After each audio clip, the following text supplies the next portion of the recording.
And in the early part of the season, it's the Ospreys who've been a step ahead. But they know this is a different ball game, or it should be. Munster at Thomond Park. Red. Thank you. Time on, done that. It's Dan Bigger playing so well with Rhys Webb as a half-back combination. Tackle move. Gets this game underway. Early touch for Donald O'Callaghan. 35 years of age now. Release. Alongside Paul O'Connell, there he is. Going into that ruck, age 34, so much experience. And the wide ball finds Conway, one of the young guns. Murray, one of the leaders in the group now, proved by his selection as captain tonight.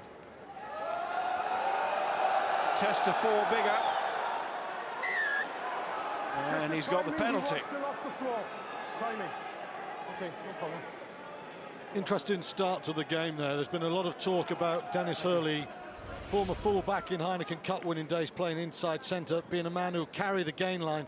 But the other thing, when you've got an ex-full-back and a winger in the midfield, as you've got there, you've got someone who's very good aerially. Straight from the kickoff, Hurley is up, dominating that ball.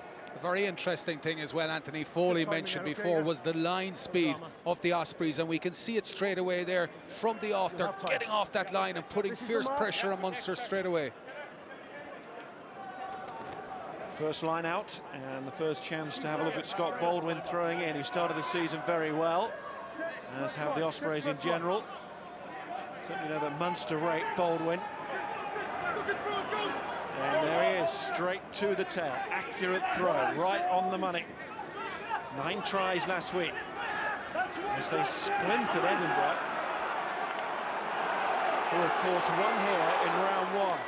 There's Webb into midfield, finds Josh Manavesi, who's brought a lot of solidity in that position, and a whole lot more too. He's got a good kicking game as Manavesi.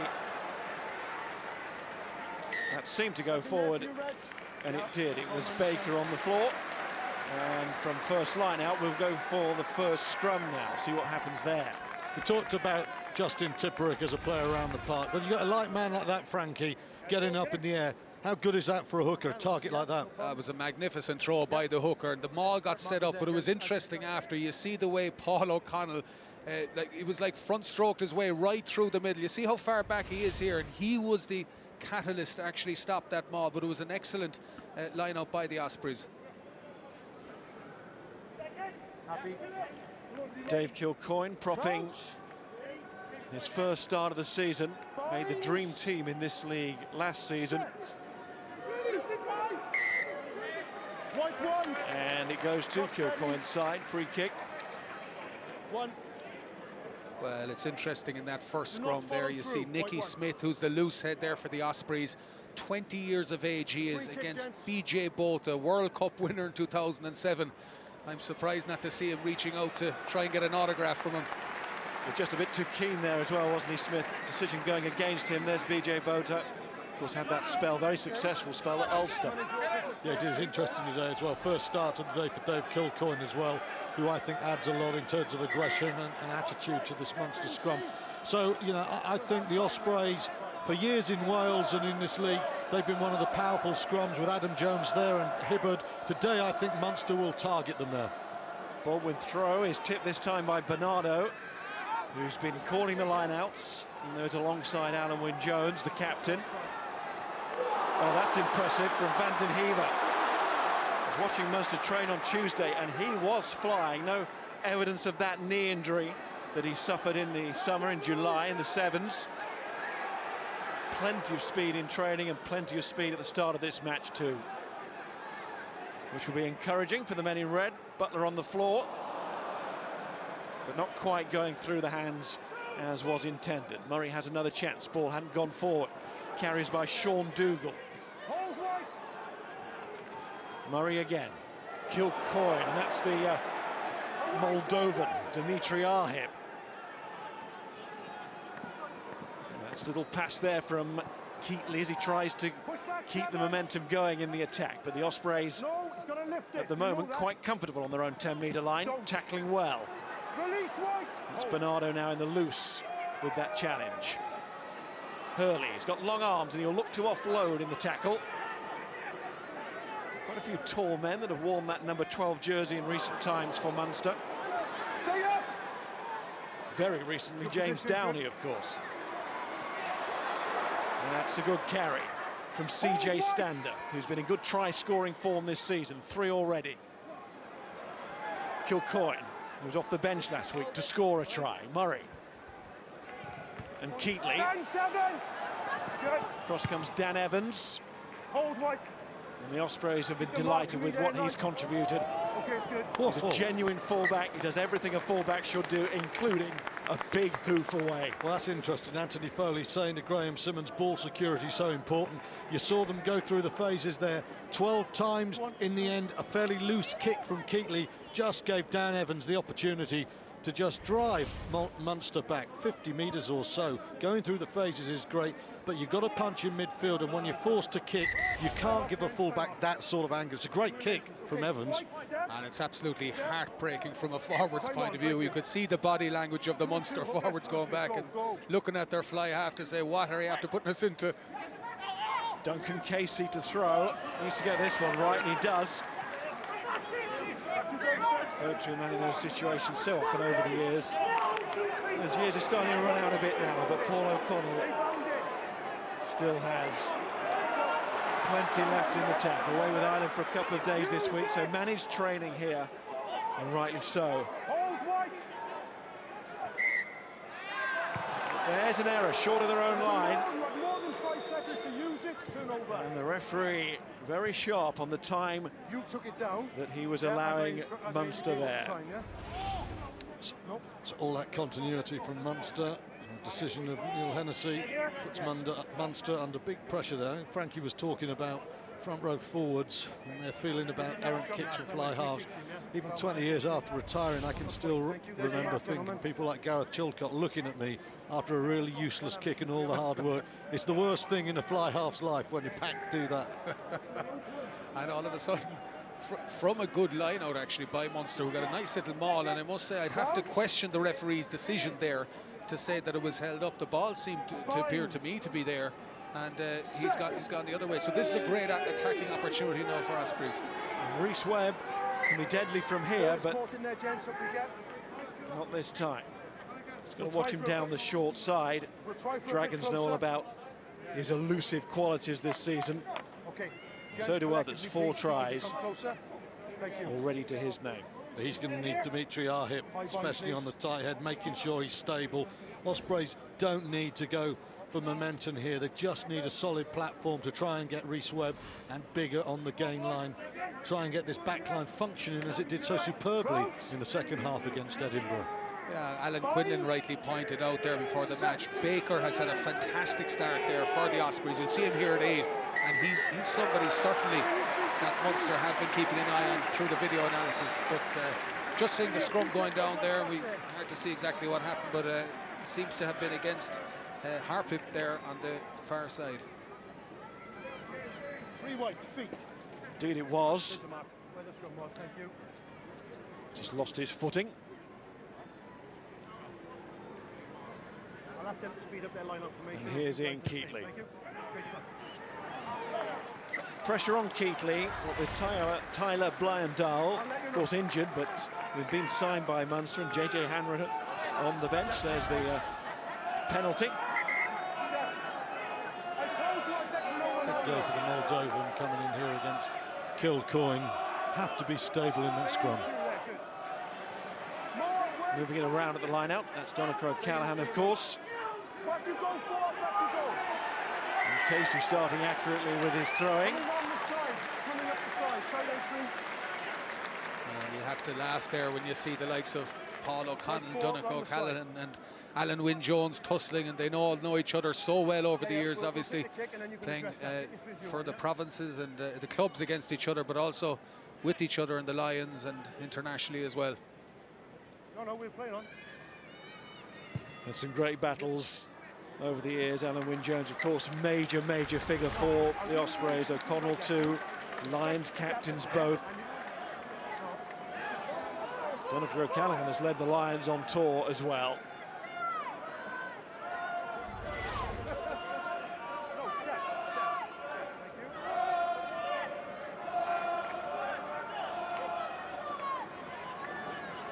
Casey again, picking out his man, little chip from Murray.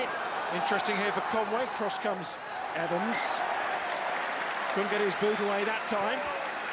Very nice variety there from Munster. Slick line out, and Conor Murray knew exactly what he was trying to do there. There was a space, and Conor Murray put the ball into it.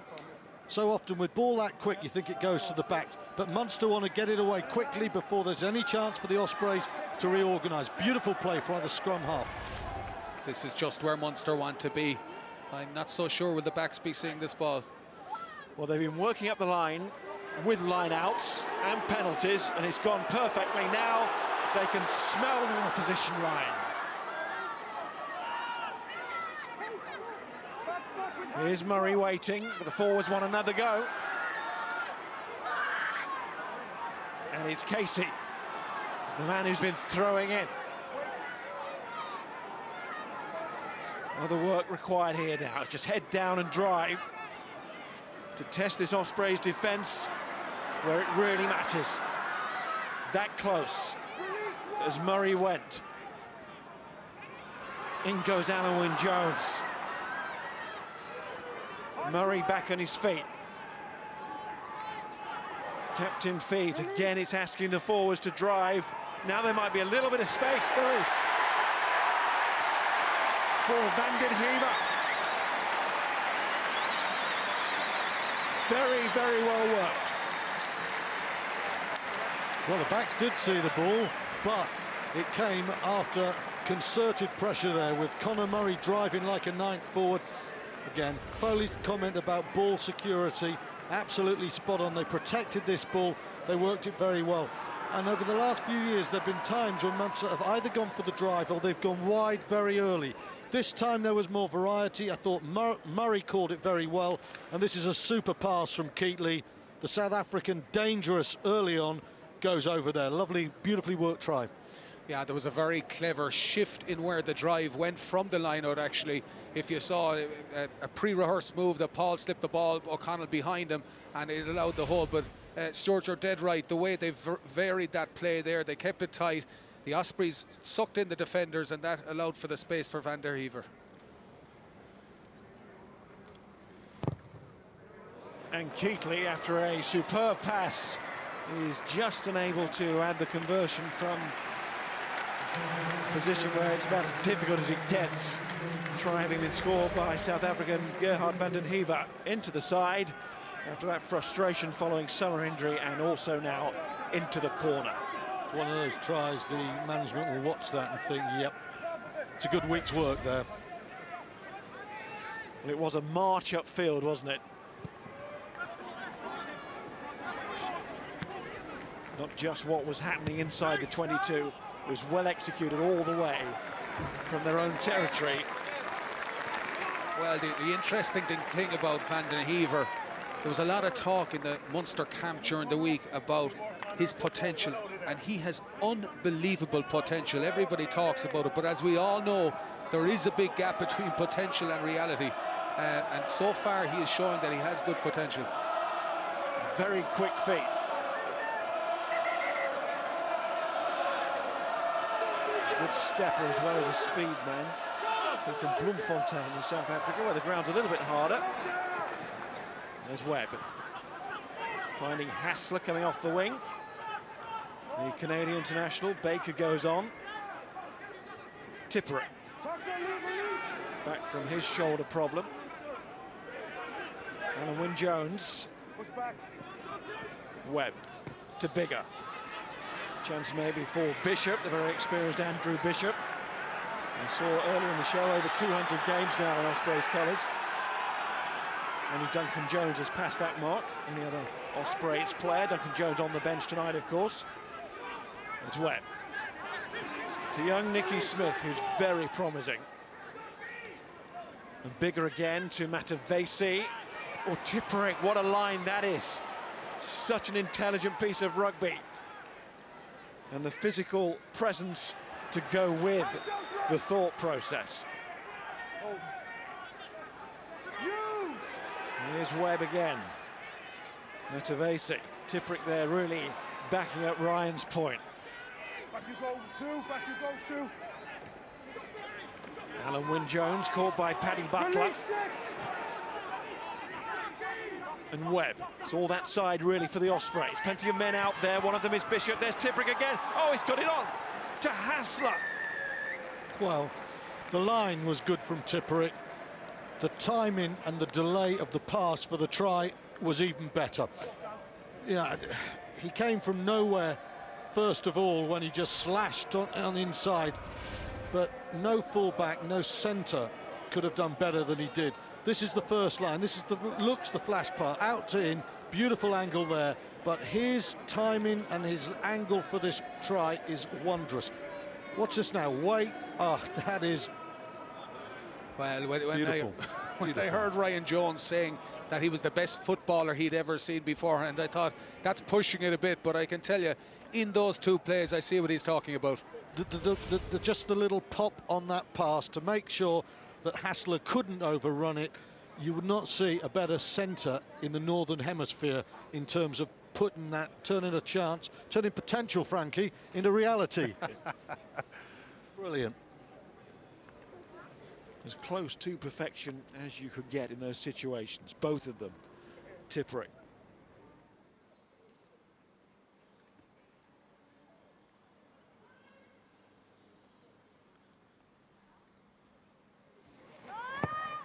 Well, it was a game with lots of potential, and it is delivering as the Ospreys go in front, courtesy of Dan Biggar's boot. He does what Keithley could not do from out wide, but just watch and enjoy again from Justin Tipuric. It looks quite easy, the best plays so often do, but the pause, the weight, and the pop on the pass are his class.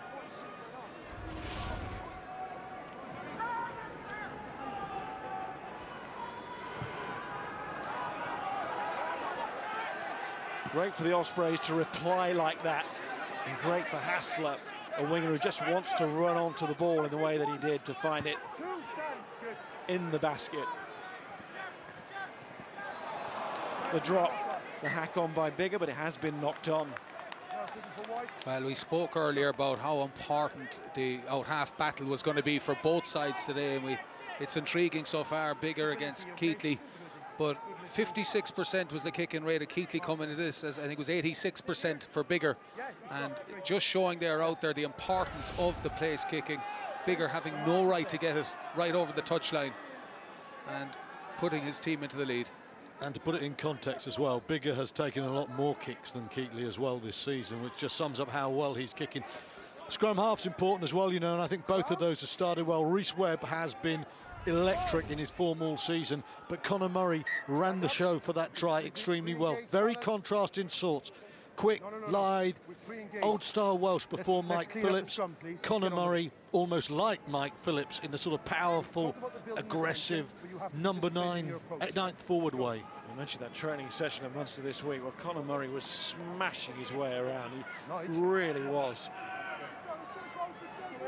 He's a player who's made the breakthrough now, not just internationally, but the top end of the international game, isn't he? Yeah, it's a credit, I think, Foley making him captain today as well for the first time.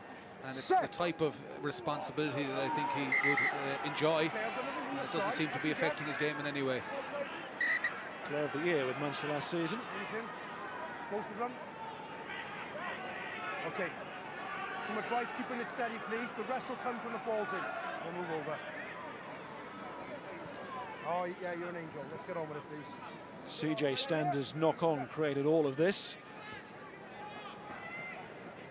Number 8 waits and encourages there at the back of the Munster scrum, knows that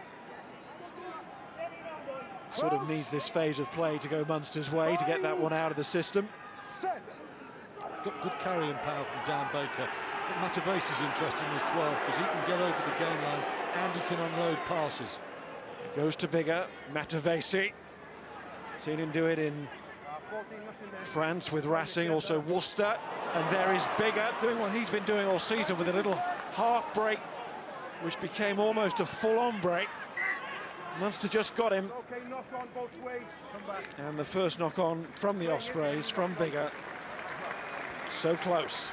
I can't remember Dan Bigger playing with so much authority. I know we're only 3 weeks into the season, but he's just kicking his goals. He's playing on the gain line. He's very flat there. And the key is he can sell that dummy because he's flat. If he's 2 or 3 metres deeper, as he was in the early part of his career, you take the dummy and then the next man comes and shuffles it off. But when you're so close to the gain line, Bigger's challenging, and half a metre's all you need is a 10. It's great to have the contrasting views. Stuart is going to talk about the lovely plays. I'm going to go all the way back to the scrum because I thought it was a wonderful scrum by the Ospreys. Nicky Smith, again mentioning 20 years of age against both. An absolutely fantastic firm scrum by him, and that's on that occasion. Time off, Jude, please. Okay. Well, let's just have a little listen to the referee. Captain as well, 9. You're in this, okay? You were exactly the same pre-match, okay? We all agreed on what I was looking for. I haven't changed what I'm doing. I've asked for stability, and then the ball will come in and we'll have a contest. Okay? You've had your chances now, fellas, yeah? We're looking for compliance. I'm going to change behaviour myself. Thank you. Time on. Well, the referee said he's stalled out there. There's the mark, gentlemen. Feet up, high bind, wait for the ball.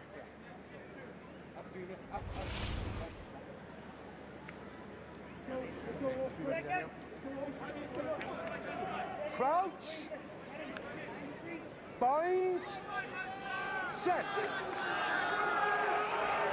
Needs to be a good scrum from both sides. The referee was never going to hang around for very long there if he saw an infringement. Captain, I'm looking for a good body shape before the ball is in, okay? All I've got him is turning in and collapsing the scrum. That's a free kick and 2 penalties now. And it's young Smith. Which I appreciate. This one will go off the field from Keatley. And Smith will have time to ponder. Time's on, Duke. And Keatley does find his touch, and as he does that, we'll get a view from the Munster camp. Their technical advisor, Mick O'Driscoll, is with Graham Simmons. Graham. Mick, a very sweetly taken Munster try, but is it rather too much of the game happening in your half for your liking at the moment? Yeah, absolutely. I think we're struggling a small bit. I think there's a very big win there, obviously. So the Ospreys are doing well. They're pinning us back where they should be. I think we got a good try, to be fair, but I think a little weak in the defence there to let them back in the game. How important is it, Mick, that your team grows into this game? Look, I think it's very important. Obviously, the Ospreys are a very dangerous team. They've scored 15 or 16 tries in the first 3 games of the season, you know, so they are a very, very dangerous team, and as can be seen from the good try they scored there a minute ago. All right, Mick, thanks for your time. Miles, back to you. And it's the Ospreys scrambling back in the shape of Eli Walker. Saw right at the start of this attack a fine run from Ivan Dineen, the Munster centre. Showed plenty of power there. He's a big combination, Dineen and Hurley. And Bigger forced as deep as he could go, really, to get that ball away. Johnny Murphy just unable to trap it and take a quick one. But Munster back on the attack. Well, the continuity's not bad at all. They're keeping the ball for large spells, and that time it was a much better kick. It's a good carry there from Dineen.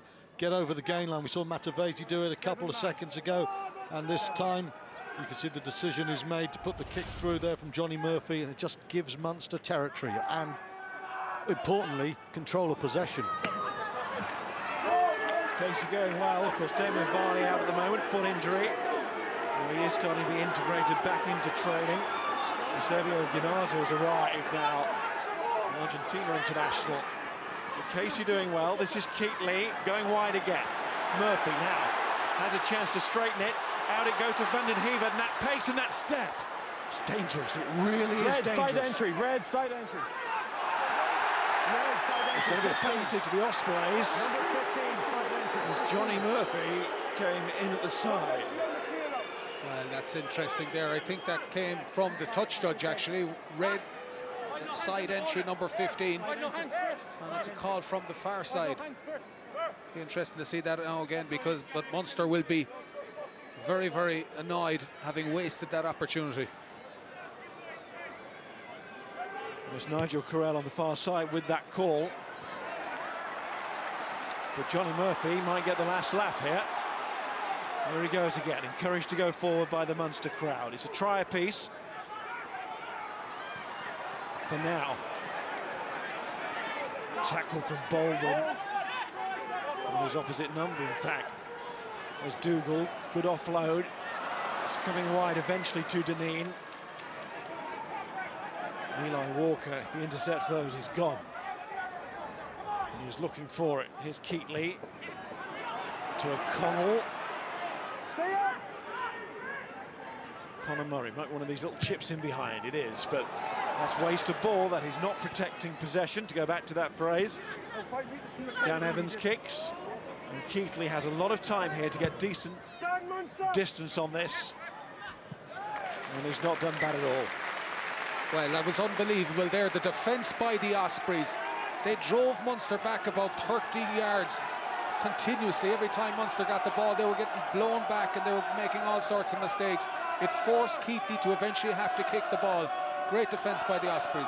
I think it was compounded by the fact that every now and again Munster just forgot this tight driving game that they play really well off Murray, and they just put a little bit too much width too early. It's been a European problem for a couple of years, and it sets up a target, especially for a team like Ospreys, who have got this high-intensity press defence, and they're bringing people like Tipperick and their midfield up to it. And it's a reminder Munster need to just hold their men, settle it, get people like Stander and O'Connell fixing guys, and then go. When they do that, they look very dangerous. When they go wide early, the danger actually comes from Ospreys hitting them defensively. Yeah, it's the same old. Sorry, Frankie, this is a worry here for the Ospreys, because Justin Tipperick might be forced from the field here. Griff Rees heading the coaching team today in the absence of Steve Tandy, of course. As Graham was explaining, has stayed at home with baby number 3 on the way. Anthony Foley looks on, and this will be an assessment of the head injury. Of course, 10 minutes now allowed, which I think is a very sensible move. Well, it's the old saying, what Stuart was saying there a while ago, is that you have to earn the right to go wide. And it's getting that game management into the Munster game. When they're at their best, you obviously see it, but you're right, when they're coming up that quickly in a line like that, you just can't go wide. You're going to cause all sorts of problems for yourself. Come in field, as Munster have once or twice, coming narrowly off Conor Murray, popping men there. That actually really puts pressure on the drift, because you get inside it. James King is the man who's come on for Justin Tipperick. Plays just about everywhere, King. He's played blindside and open side this season alone. Also has been used as a lock, so he's Tipperick's temporary replacement. This is Murray, the captain, setting it back. Somebody else will have to be scrum half. Here comes CJ Stander to help out in midfield as well. And Dougal goes down there.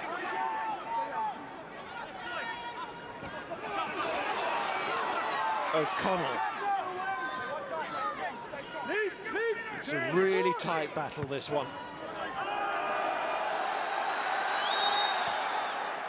There goes fullback Evans. Sign from the Dragons. And doing a fine job for the Ospreys. Here's Bishop. Chance for Eli Walker to have his first run. He's a sports car, that boy. Nice offload, lovely offload by Bernardo to Webb. Webb just slips as he momentarily had a chance for the inside ball there. Gee, Duncan Casey did well. Walker's getting over the ground quickly at Munster. Never seen a like of it. Well, you could see Webb. He looked and he saw there was a front row forward there in Casey, and he said, I'd fancy my chances here. But you're dead right. Casey doing extremely well there, because we all know how fast Webb is.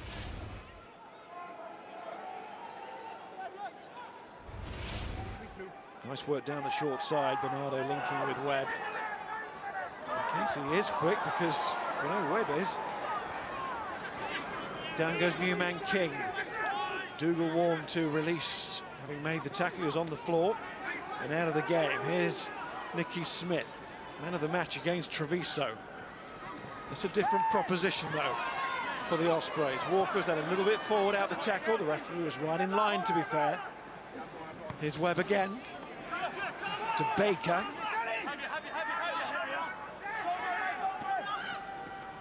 Alan Wynne-Jones.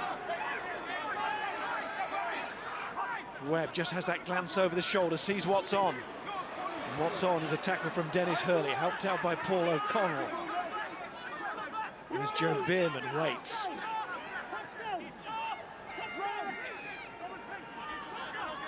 Now it's Baker. Try scorer last week. I'm sure there are a few of those against Edinburgh. Lot tighter this week. But the Ospreys looking for their second, and they're going to get it. It's been disallowed, crossing. Yeah, there's an obstruction there. The timing was very good, and I must say once again, Dan Biggar's timing is exquisite at the moment. The fly half is playing extremely well, really well. Happened so quickly that Biggar thought they might just have got away with it. Hassler, scorer of the first try, blazed a trail under the post. Fly half wasn't particularly happy with the decision, but there again, you never are when they go against him. Let's just see exactly what happens here. So flat, Biggar. Yeah, there's a definite block there. Man in front of the ball. Josh Matavesi takes out a tackler. Quite clear. Absolutely a block there, but I've seen teams get away with it, and I think Munster slightly lucky. Maybe if it was away from home in a big European game, they mightn't have got away with it. But Munster, in fact, coming into this game, had the best defensive record with only 29, so I don't know how happy they'd be with their defence so far. Sean Dougal looks straight to the referee, and there were others immediately expecting that one for Munster, and it was the right call, but the whistle's gone again, and Webb will not be happy when he turns round. It's back for the knock-on at the line-out. Just not going for the Ospreys here. A couple of moments. Putting a lot of pressure on at the moment. Munster did go into this game with the best defence, just 29 points conceded, but I think the Ospreys are a different kettle of fish. That's the knock-on call against Alan Wynne-Jones, is it? It's a tight call. Looked like the right call, though. Captain's over there, and I've told you the decision, thanks. That's twice now that the Ospreys have actually got across the line, and Munster are skating on thin ice at the moment. Yeah, they are. Ospreys look the better team at the moment, but you know, Mick O'Driscoll said there's a bit of a wind with the Welsh visitors. That's what we're looking for. So if Ospreys are going to win this game, I think it's very important while they've got the momentum, while the mojo's with them, they've got to come away with something here. They've been in the 22 for quite some time. They need to get something, even if it's a penalty, drop goal from Biggar. Something is needed here. Is he back in? Time on then, please. We wait for the Ospreys, ball, one then of we the 100%ers left. The other one is Glasgow now, after Glasgow's win against Connacht last night. Same applies to you. Victory here at Thurman Park. Crouch. Really set them up. Bind. Set.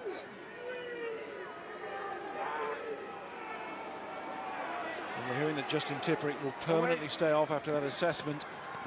So no risks being taken with him. And here's Van den Heever on the outside of Hassler nearly. Hassler will say he had him all along. It was just about the angle.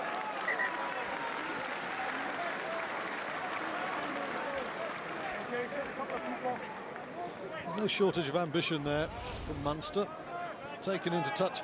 Decoy runners there, not bad at all. In the end, just doesn't have enough space. Hassler does very well.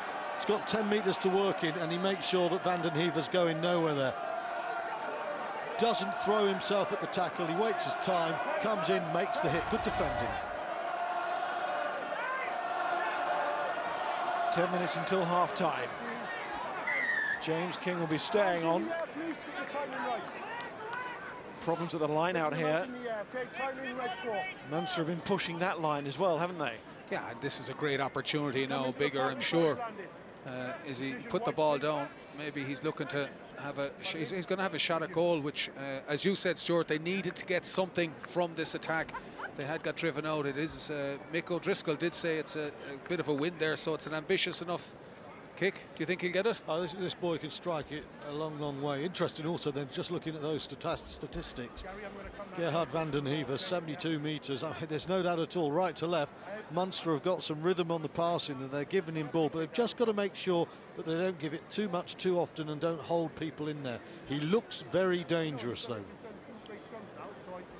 Yeah, he's definitely got the distance to answer you there. Yeah, no, great, thanks, Sam. He was accurate with his first attempt, as you see there, right from the touchline after the try in the corner from Hassler, created by Tipperick. Sadly for him, the Ospreys and every neutral watching this game will not take any further part in it. It will be a relief to Munster that Tipperick has gone. Here's Bigger.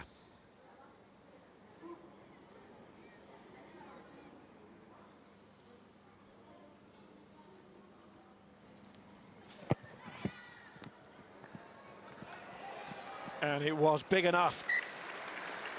Well, Judged to perfection there by Dan Bigger. Didn't overstretch. Didn't need to. I mean, he's got another 5 metres or so. That wasn't everything Dan Bigger's got. And you're looking at a fly half who really is high on confidence at the moment. He just, everything he's doing looks very, very comfortable. And right now, he certainly looks the best fly half in Wales. Keatley restarts. You can see the influence of the wind there. He got caught up on the breeze.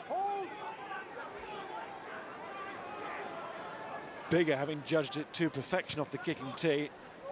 It's good protection there as BJ Botha was not allowed round the fringe. And Rhys Webb got the ball away. Here's van den Heever. Those feet, left, right, jinking away. Almost appropriate that he's got floppy hair as well. Completes the image. There's Johnny Murphy. That didn't work.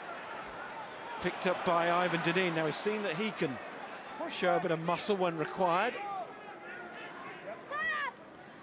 Facing Keatley. Keatley caught in possession. Got Baker all over him. It's the curse of going too lateral too often. 2 phases have really been poor from Munster. It's CJ Stander who holds on to the ball. There's Dougal. When it's a slow ball, Miles, Keatley needs to say to his scrum half, or scrum half says, let's get away from here. That's the right decision. Well, it was made by the scrum half and captain, Conor Murray. And caught by Dan Evans. No place in the matchday squad at the moment for Richard Fussell. And that's because of the excellence of those operating in the back three for the Ospreys. And talking about excellence, how about that from Dan Bigger right down into the corner, and van den Heever can't run from there. This is a fly half who thinks everything he does is going to happen. You won't see a better kick than that all season. Absolutely magnificent kick, pinpoint right into the corner. Now that gets a front rows forward smiling. O'Callaghan down to Murray. Munster not hanging around there. Murray again, and Keatley away. The end result is not the worst for the Ospreys. They will still have a promising situation here. Yeah, the big challenge for Munster is in the middle of the park. They are going too wide. They need to set it up. It's unfair on Keatley to ask him to kick. He's playing into the breeze. There's not many kicking options. On the last occasion, Conor Murray stood up and took the pressure off him by doing a nice box kick, but they need to start coming up with better options to get around this rush defence. Yeah, and that's keeping the ball in hand, but not necessarily trying to get the ball to that man every single time, though he's doing a pretty good job with those feet of his of making metres. 10 metres, please. Free kick awarded to Munster at the line-out, so Alan Wynne-Jones will be furious with a lot of discipline there. There's the wind again, look at it. Taking it right back towards Munster. Might be a pretty poor kick as well as a bad win there. But it is playing its part, there's no doubt about that. And there's Bishop and Evans and Walker.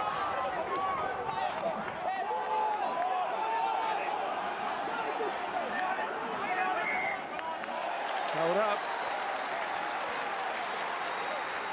Well, I'd say Anthony Foley would be furious after that last kick. I think the execution was poor. pretty sloppy, you know, inside your own half, you know, just handing the momentum straight back to Ospreys.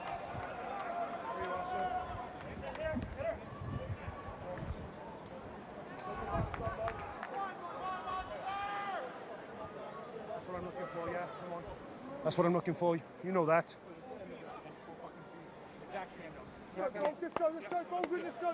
Concerning times for Murray and his team here. Half-time approaching.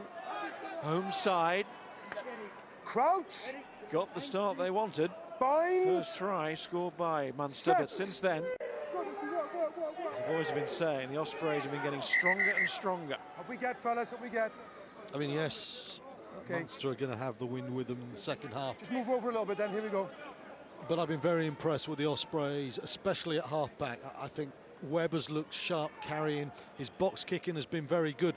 And into a wind, that ain't going to hurt a scrum half trying to hold balls up. And as for Bigger, you know, he looks like he's just got the range of his game right at the moment. So I think with the breeze, Ospreys would think a few more points are required, but they look to have the game to cause Munster troubles in the second half. And I think Munster are going to have to tighten it, kick more and play territory to just get themselves in front, get themselves the edge. And they look full of confidence. They've been scoring tries.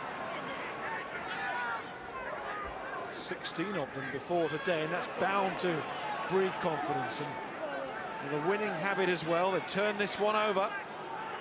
Here's Baldwin to Arheb. Webb. 2 minutes left. It's just interesting here what the Ospreys will do. Will they try and just close out the half and no further alarms? No, they're keeping playing. Manavesi, they were looking for it. Reflecting that confidence. Well, guess who was the man who set up that attack? It was the man who turned it over in the middle of the field, Mr. Webb.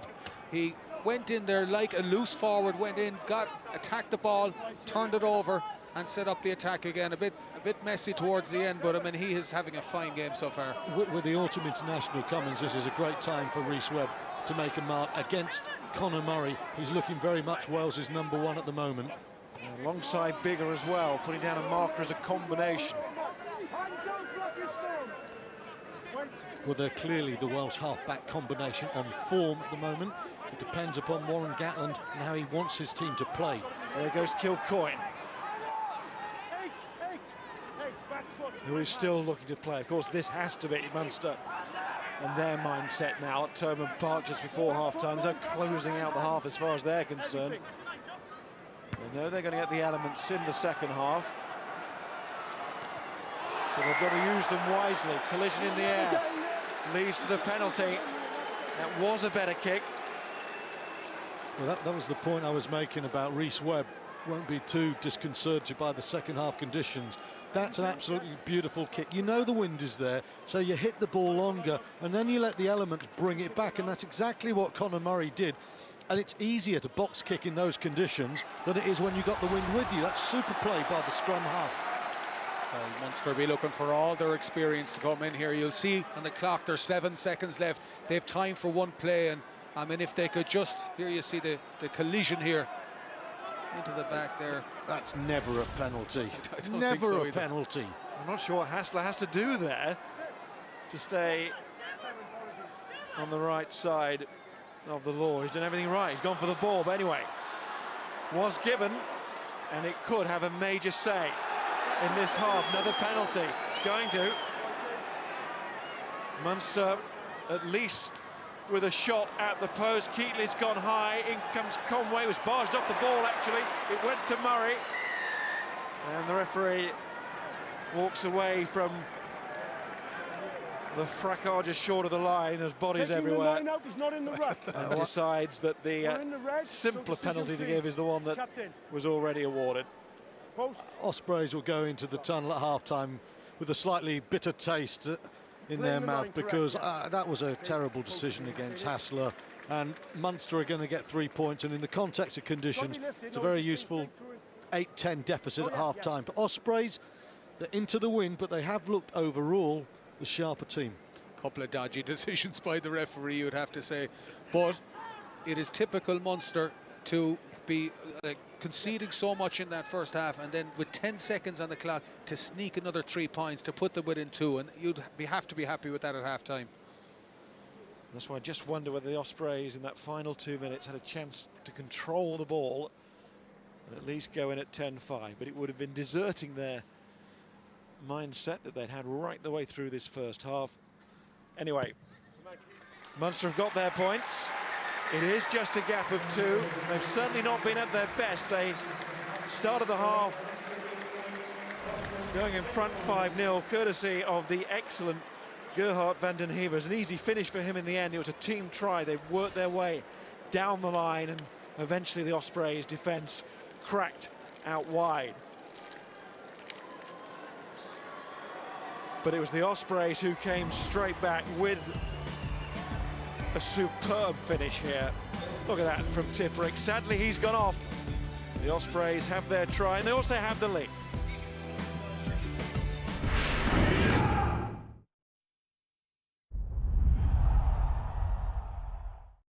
It can take only this much dust for most other vacuums to lose suction. But my new vacuum uses oscillating Dyson kinetic cyclones to capture that dust and more.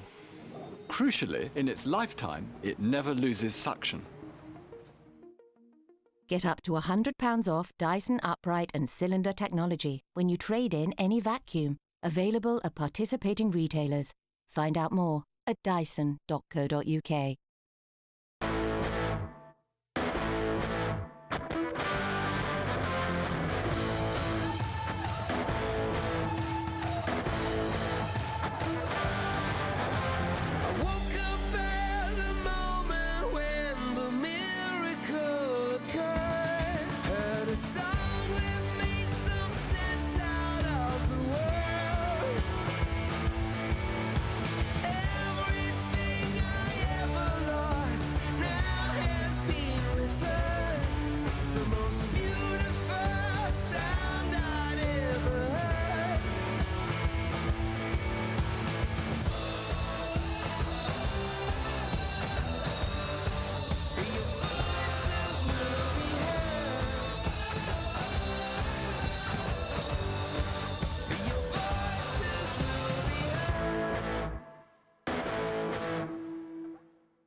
This September, Europe take on the USA in the Ryder Cup.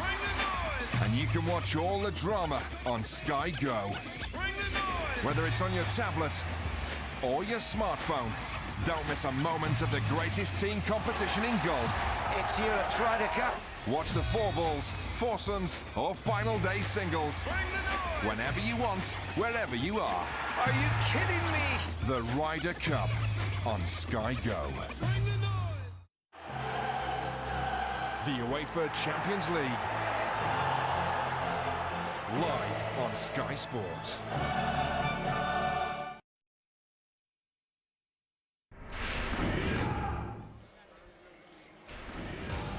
Ospreys arrived at Thomond Park for this round 4 game with a 100% record, something Munster were desperate to puncture in the early exchanges. It was the men in red who were out of the traps the faster. Gerhard van den Heever over in the corner, plenty of space out wide for the former Stormer. But the Ospreys' top try scorers in the league coming into this one, and they have added another through the Canadian international Jeff Hassler. Justin Tipperick with the try-scoring pass. Dan Biggar, top point scorer last season, 40 points on the board already. He kicked the conversion. They thought they had a second, the visitors, only for the referee to rule it out for a crossing incident in the build-up. Biggar has knocked over another penalty, which opened up a fairly useful lead for the Ospreys, only for Ian Keatley to shave it down to 2 with the last kick of the half. Paul O'Connell quick to the changing rooms, and in terms of the tail of the tape, well, it is the visitors who lead by 2. They've had more of the possession, but Munster with lots of ball, 51 carries, 206 metres made, and in fact Gerhard van den Heever has had over half of those himself. But you can see the Ospreys just shading the offloads as well. Room perhaps for improvement for both sides, but no doubt the visitors, Ryan, you'd imagine, will be very pleased with where they sit at half-time. Yeah, they'll be pleased, but I think there'll be an air of disappointment as well. It's surprising how strong this wind is, but I think their game control has been excellent. They play rugby in the right areas, and they're managing to impose themselves when they go through phases on this Munster team. Absolutely. What about Munster? We spent a bit of time talking pre-game, Quinny, about I suppose the fact they're just looking to settle in all areas, perhaps, has that continued in the first 40? Well, it's difficult. Ryan mentioned the wind there and that control, so it's hard on Keighley. We saw a few times the ball coming back on top of him. They've tried hard. Their endeavour is good. They're trying to make a lot of carries, but Ospreys have frustrated them with good defence. They've had a lot more possession and they look a lot dangerous in attack. And we mentioned Tipperick before the game, and I think if we have a look at this here, it comes from Baldwin to Nicky Smith. I think just setting up and if we just go back here initially, I just want to show you, the Munster defence, that's not a bad line, but it's quite tight. These forwards here are engaging that line. But, Nicky Smith sets up a good ruck, and then we have Bigger here. But I just want to go back a little bit again to this play here, and it's just it's good attack from Ospreys, but it's poor defence from Munster as well. I think you have Keighley just holding a little bit here.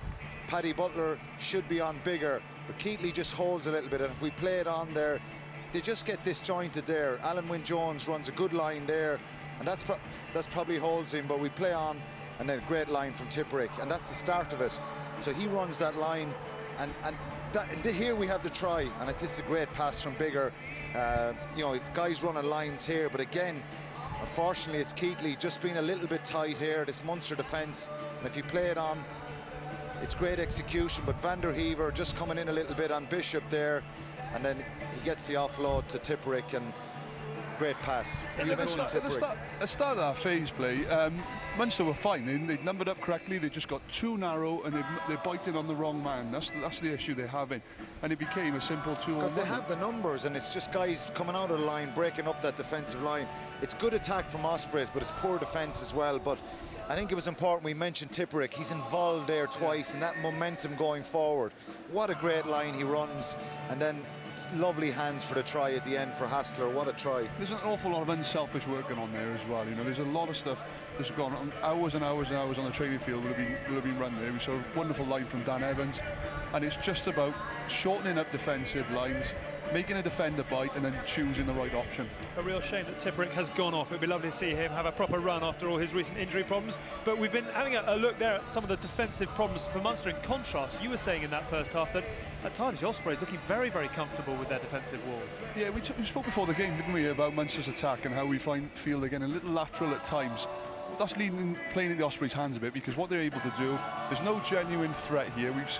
They've just been this very lateral. The Ospreys have come off the line, they've taken away all this space, and Munster have been caught 5-10 yards behind the game line here, and this puts you, a defensive unit, on the front foot, and eventually you, as an attacking team, you run out of options. You're 20-30 yards from your own goal line, trying to play your way out of trouble into a headwind. They just don't have to work too hard, the Ospreys guys. They can just number up there, they're keeping together, they're communicating inside and outside, and they're the questions Munster have to ask in the second half. It is difficult playing against the wind, but you've got to engage a defence, you've got to run hard lines, and you've got to be direct when you have to be. So where are the solutions going to come from? Still going to ask questions. Well, the solutions are with the wind, and both of us being former forwards, you need your 10 to put the ball down here and play in this half of the field.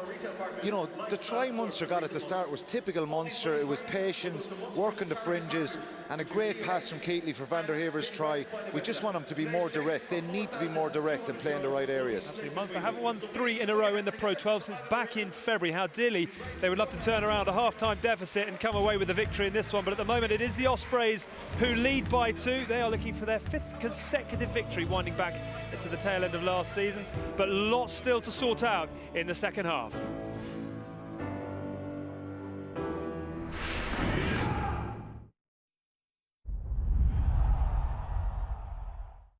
Jeff and his companion here are the same age and love long walks on the beach. For some sites, this is enough to make them a match. At eHarmony, with our 29 measures of compatibility, we partner people on the stuff that counts. So you know an eHarmony date will give you butterflies, not the hump.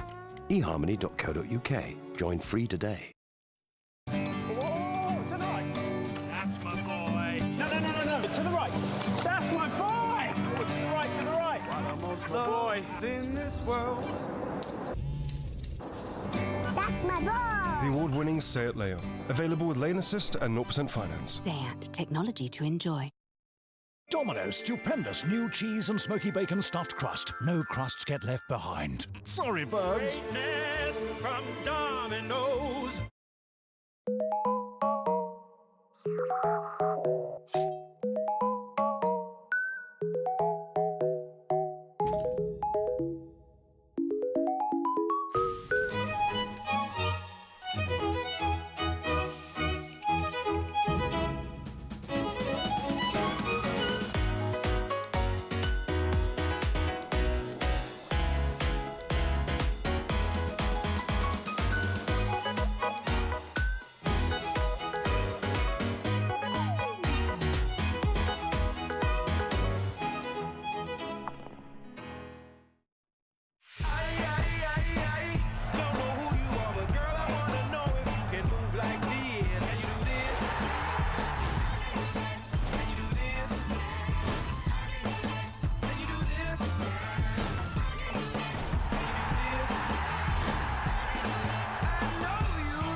drama of the Barclays Premier League.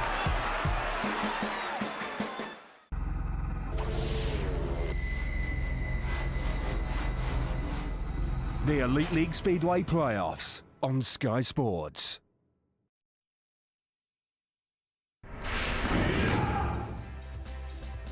The All Blacks can wrap up a third consecutive Rugby Championship title this evening with victory in La Plata as they take on the Pumas from 11 o'clock, that one on Sky Sports 3. Argentina still looking for their first victory in the Rugby Championship.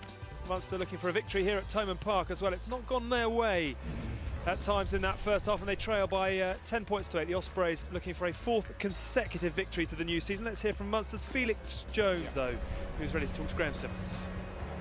Felix, can we talk wind? Just for 1 second, if you were an Osprey coming up at half-time, having played with that breeze behind you and you're already 2 points ahead, would you be disappointed? Yeah, I think so. And considering the amount of possession they've had and territory, I think, coupled with the win, I think, yeah, they will be disappointed to be only going in with the 2 point lead. So hopefully now in this half we can use it a bit more to our advantage. It's a bit more of a Munster game plan, isn't it, now, second half? A bit more familiar to you than perhaps trying to work out how to beat or get round a team with that much line speed in defence. Yeah, I think, I don't know if you can see it on the TV, but with the weather coming in now, it looks like it's going to start hammering down a bit of rain. The wind's picking up, and sometimes the more rugby you try to play in those conditions, the more difficult it is. So I expect to see a lot more, I think, kicking into the corners and a lot more high ball contests. Bless you. Thanks for your time. Good luck. Thanks, Willie. Thanks, Graham.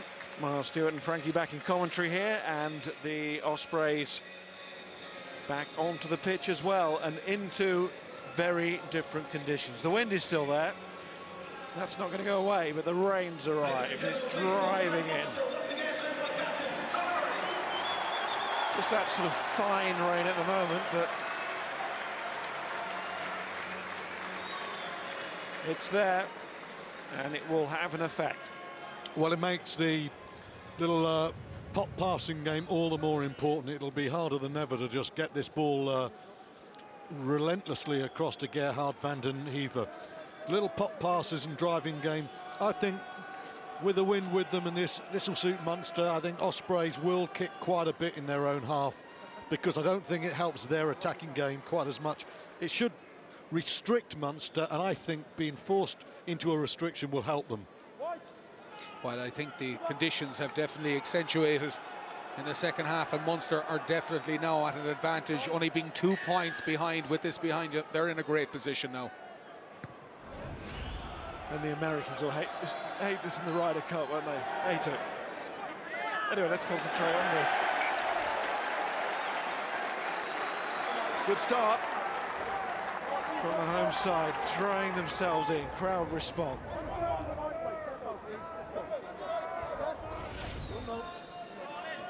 Good kick-off there. Well, there you can see ball slippery. Hassler, prominent himself in the first half, driven into touch there. O'Callaghan there, as he's been for so much of his career. And this time Munster get the penalty at the line out. O'Connell secured the ball, but there was some infringement in the air the referee spotted. O'Connell has still done the job regardless of that, but he's delighted with what it leads to. Well, what a start to the second half. Just all you do is throw a line out in and get a penalty, and absolutely the dream start to the second half for Munster, and I'm sure Keighley will land this one. Rugby is becoming a little bit like football. If you touch a goalkeeper who's got studs 2 inches off the ground, you're risking being penalised.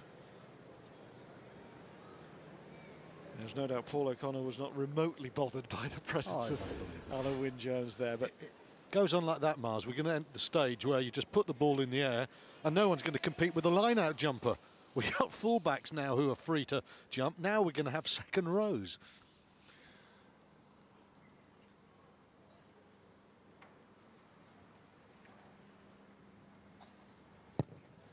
Important kick for Keighley. He does his bit there. Either side of half-time then, those 2 penalty opportunities have changed things. Not right around, but Munster will be feeling a whole lot better. Yeah, but you have to... It's an interesting one, though, Stuart, like, with regard to, is that really a 3-point offence, what happened in that line-out? I mean, there was a kind of hand-on. You could see Paul O'Connell wasn't bothered. that, you know, would you develop that it's an indirect penalty or something along those lines? Is it worth 3 points? I'm not so sure. What it is the current law, and there'll be various points I'm sure that Munster would illustrate if it didn't go their way. Disappointing as Murray thumps the turf there. Chance to launch a breakaway, comes to nothing. That's where Munster should be looking to play. I mean, they will kick quite a lot this half, but I just think Conor Murray playing around the fringes, he's so dangerous there. He's big and he's strong, and he's got a burst of acceleration over 15-20 metres, and that gets people like Stander into the game, and that's what pulls the Ospreys defence infield, and it cuts off the intensity of their gain line rush there. That's the way to play them. Bind, set, ready, and go, It's a solid scrum. Yeah, in fact, by Baker to Bigger, and then somehow Bishop managed to find Bigger again. There goes Matavesi. Matavesi is a big man to handle in those situations. Webb. Bierman stopped. Picked up on the referee's microphone, that tackle from Paul O'Connell. There's Dimitri Arhip. Bigger to Andrew Bishop. Webb again. There's Bierman again. There's another go. This time it's big Dennis Hurley who stops within his track. CJ Stander's on the wrong side, and Rhys Webb is not slow to point that out, using his boot to point to the referee. Webb again to Bigger. Here's Bishop, and here's O'Connell again. The roar of the crowd drowned out the sound of that tackle. I enjoyed that one. Bigger, little chip in behind here. That greasy surface now. Keatley goes across it, and Evans comes tumbling down. Good start to the second half from Paul O'Connell's perspective. Defensively, he's just been setting a great example for Munster. 2 very big hits, and in the end, it just forces Bigger to use the left foot. Lovely kick, but with O'Connell coming like that, it's forcing Ospreys to kick the ball away. Yeah, well, unfortunately for him, if he's just seen exactly the way he hit directly with his head onto the, I think it was the elbow, and that's why he went down there for a couple of minutes, but it'll take more than that to get that man off, I can tell you.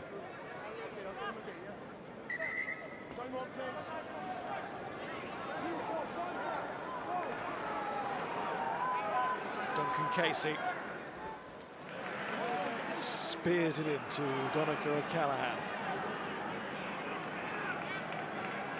He's got 94 caps for his country, so has his great mate Paul O'Connell. Conor Murray does not get the angle there to get the ball away. Well, you can see the Ospreys are really getting the ascendancy in the scrummaging, and actually in the last scrum, I think that Baker certainly took the ball out way too soon. I felt that there was a penalty coming, and it was right in front of the post, and that can be a very frustrating thing for a forward, when you, especially a front row forward, when you feel you get the nudge, and it always happens in the latter stages of a game. It's rare, you don't see it as much early on, but it's an attritional type of battle, and on that occasion you could see that they had the nudge on Munster. Yes, Baker suddenly became the scrum half. Took the responsibility. Set. That drive on way too early. There's no such thing. You've got to wait, hold it up. Driving through. I think it's our friend from Moldova penalised. That's now a warning to your team, okay? There's no such thing as not taking the hit. When you come together, we wait. Your players are using their feet and keep on driving forward. You must stay stationary, please. I think Wyn Jones was complaining to the referee that Munster didn't take the hit. That means that they actually hit and pulled back, and that certainly has happened at times, and I was guilty of that a few times, and when I played that, and of course the ref sees one team going back and he'll give a free kick then the other way. So and we all thought it was just Neanderthal Frankie. well. It's not actually such a thing as a hit now, is there? No, technically, no it doesn't exist. That's what the referee was explaining. little bit of an experience maybe from Nicky Smith. As you say, Moldovan Dimitri Arhip is up for it. Munster get another penalty. When they did this in the first half, early stages of the first half, they advanced up the touchline and eventually it all led to a try. Well, and it was the end of the first half. The call for the competition in the air with Hassler, which was adjudged a penalty, that led to the position from which Munster were able to go in at 10-8. Penalties, I don't know what the count, well, you can see there, 9-2 penalty count. I mean, Munster are winning 11-10, and you can say directly that is a result of that penalty count of 9-2 against the Ospreys. That's a killer. Well, last week Ospreys scored all those tries, 9 of them, but in that match I think they conceded 12 penalties. Yeah, to Edinburgh's 6. That's an Achilles heel, all right. Now that is why that law exists, the one we were debating. Paul O'Connell didn't mind Wyn Jones being all over him, but that is doing dangerous play, and it's a yellow card. Putting down the line out. Take a shot, please. Interesting to see that again. He certainly hit very, very heavy. And, you know, sometimes it happens. I'm not saying on this occasion it happened, but sometimes it can be their own players. Something goes in inadvertently, and I don't know how malicious that was. Malice doesn't even come into it now, though, does it? Oh, well, he did grab the arm. He's grabbed the arm. You'd say he knew what he was doing. South African Rainier Bernardo is off.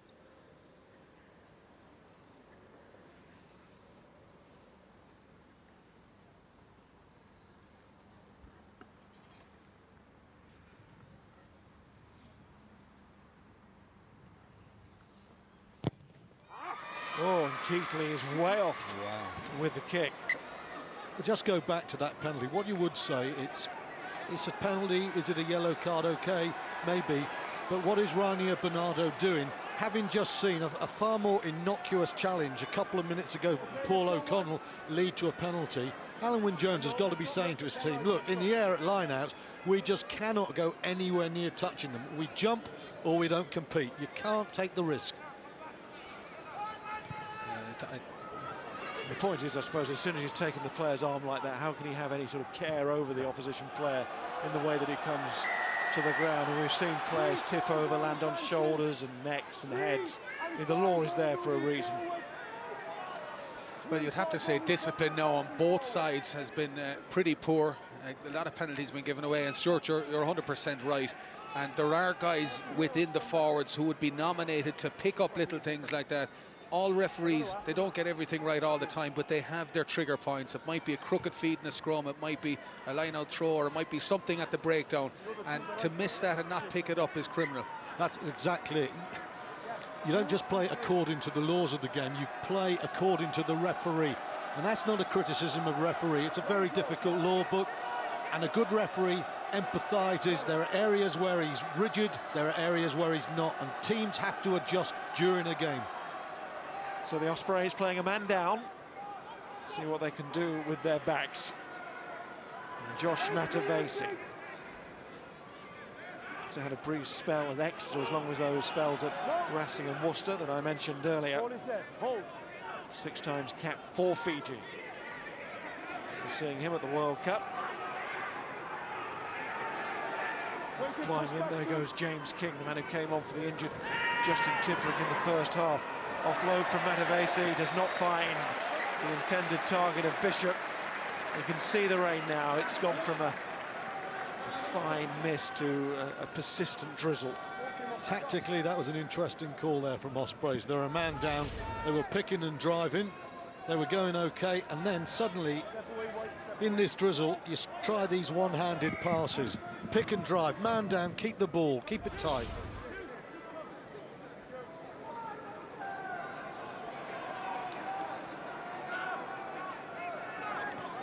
Casey to O'Callaghan. Billy Holland has played every minute of the season in that lock department up until today. There's Donica Ryan out injured at the moment. That toe problem that just won't go away. Conor Murray, bit of a problem off his toe there. He'll be disappointed with that, I'm sure. that he felt that maybe he was inside, but clearly not. And it brings the line out all the way back now. And again, I think Ospreys really should, like, for the next 6 or 7 or 8 minutes, they need to do as you're saying, sure. They need to start picking and going and build into that clock, because there's 6.5 minutes left with down to 14 men. Here's Webb and Bigger combining at halfback. Matavesi, no problem taking that one. Sets it back to Webb. Who's going to run onto this? Eli Walker crashes into the ref. Walker stays on his feet, and the target that he made enabled the forwards to pound in there. Of course, -1 at the moment. No Bernardo, but the ball goes forward. It's going to get increasingly difficult at close quarters with that slippy ball. Munster need to sort their game out here. I mean, since the sin bin, Munster have been very poor. From the missed kick on from Keatley, they put balls out on the full, they've given soft penalties away. This is the time. Slippery conditions like this in a tightish game, Anthony Foley's team need to get some points with the extra man and go away, and they've really seemed to lose concentration since they've got the extra man. Well, we spoke earlier about playing the referee, but you also rightly said you have to play the conditions, and there are times where you train all week a certain style, but all of a sudden the heavens open and the rain starts coming down, and you need to be able to adapt. The coach can only do so much from the sideline. The players need to show the leadership and make those calls as the game is going on.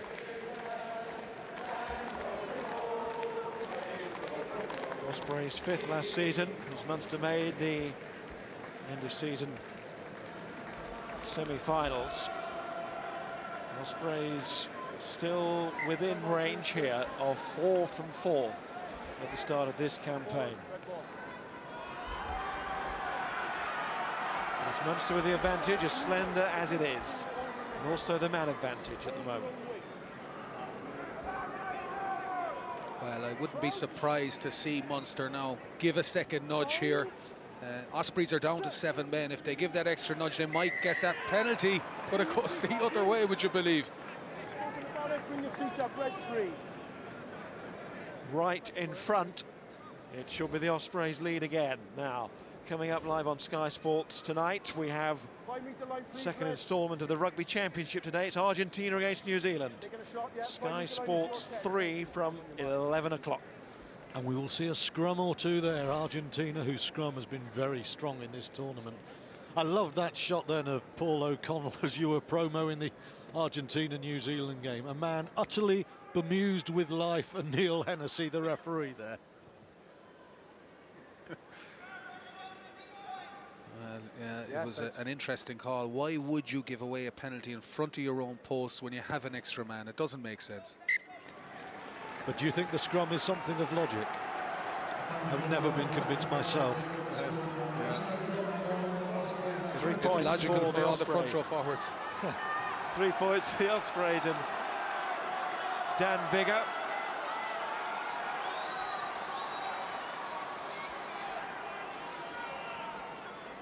Munster need to switch on again here. In danger of losing for the 2nd time at home already this season. Edinburgh having down the Munster colours in round 1. And what was a tight scoreline in the end, but anybody watching that game not deny that Edinburgh deserved to win it. If the Ospreys walk away with this one, a similar assessment, unless Munster can change it now in the final 25 minutes or so. As Webb intelligently keeps the ball low in behind Conway. Moment of the second half, or sorry, 2 moments. Rhys Webb, brilliant play. Absolutely superb there from Rhys Webb. Jeff Hasler, who's done pretty well, but this is just the attendant stuff to what you're going to see now from the scrum half. Into the wind, put a box kick up, give your chasers every chance to get there. They get there. What happens then? The ball goes 30 metres across the pitch, and Webb knows that Munster are back pedalling, and he's going to put the kick in again, the double kick. This time, not the big box kick, but the little chip kick coming in. We don't quite get there. Believe me, it was brilliant. And there's a man who's just come on. Dave Foley replaces Donnacha O'Callaghan. And Webb also knew that he got the rain and wind in his face. Can Murray relieve the pressure and the tension inside that Munster half, and he falls for Dougal. It's caught by Webb, but Dougal has got support there from Hurley and others arriving. One of them is Murray, so it should be a good pass. It is. And goes Dave Foley helping on Stander. There's Keatley. There's Conway on the far side. Murray again. Butler, Murray, Keatley. Stander throwing himself in there once more. Keatley. And the whistle has gone back upfield. It's nothing to do with Evans. No, I just yelled before I drew my whistle. Okay, we'll take the advantage over here for the side. Incorrect entry at the tackle. Tackle made, you come in from the side, incorrect entry. Penalty to Munster, a chance to take the lead again for Keatley, and a chance for us just to see the end of that exquisite little passage of play from Rhys Webb. The big box kick, first of all. Okay, I need to take. Well, that's the Conor Murray kick, which was an absolute beauty as well.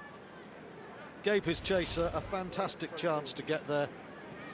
And it was good to see a real contest in the air.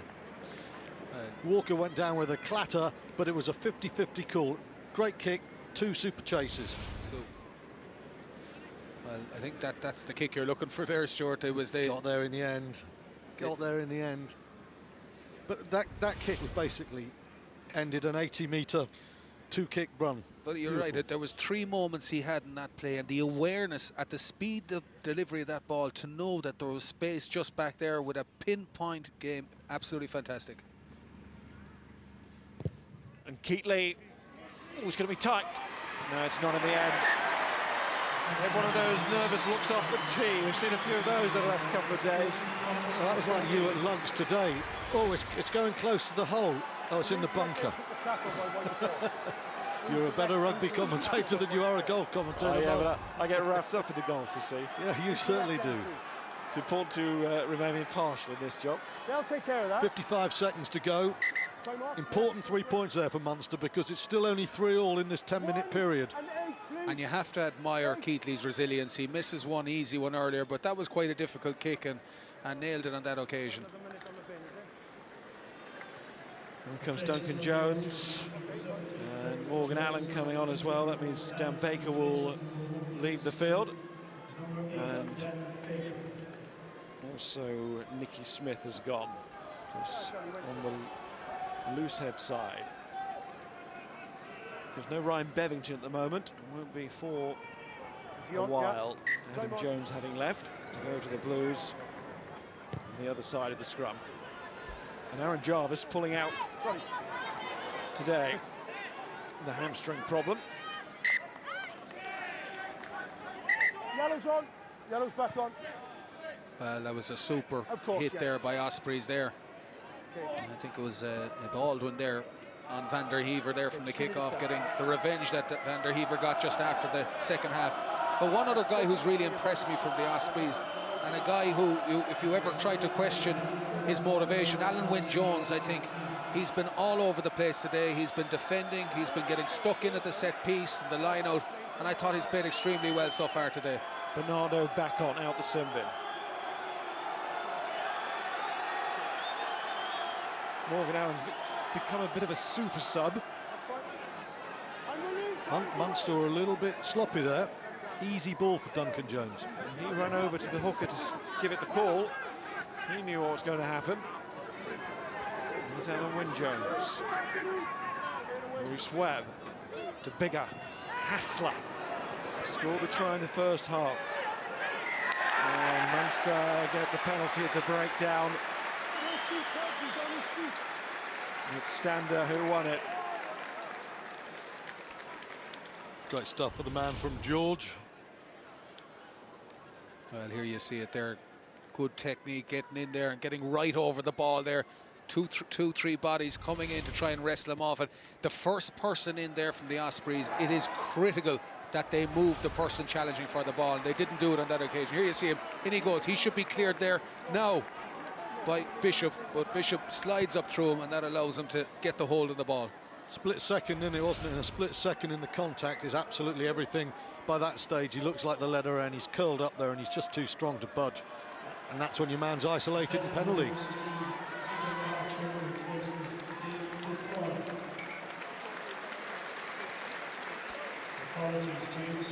James Cronin comes on for Munster, replacing Dave Kilcoyne. So lots of changes being made now at this stage of the game. Fresh players, impact. Coach is looking to make here. Here's Conway off his wing. Former Leinster man. Still holds the record for most tries scored at World Junior Championships.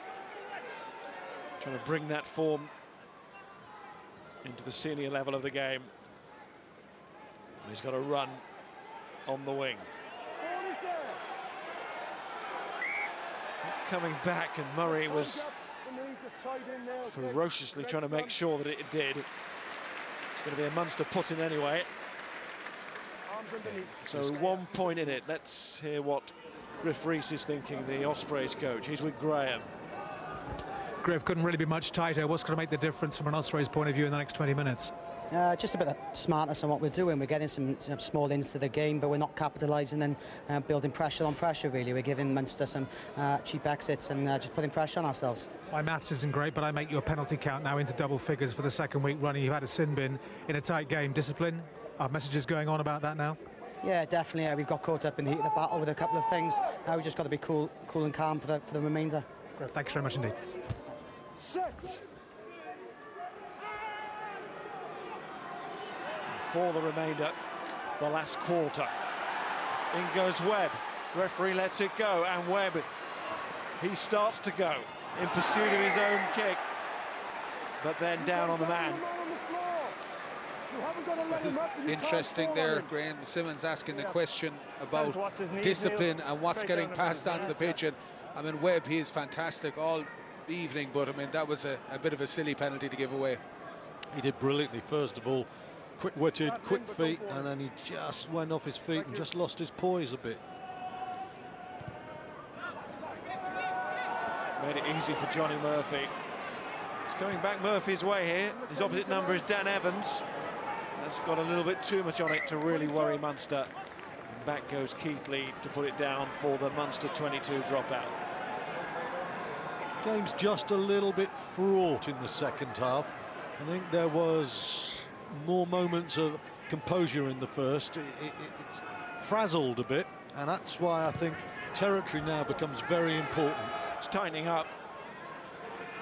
Results so important to both sides. Up goes Bigger, and for different reasons. Bigger catches his own Gary Owen. Back to Webb. Now it's Bishop. Picked up low by Baldwin. Push back left, stay there. Webb again to Bishop, and Evans coming in from fullback.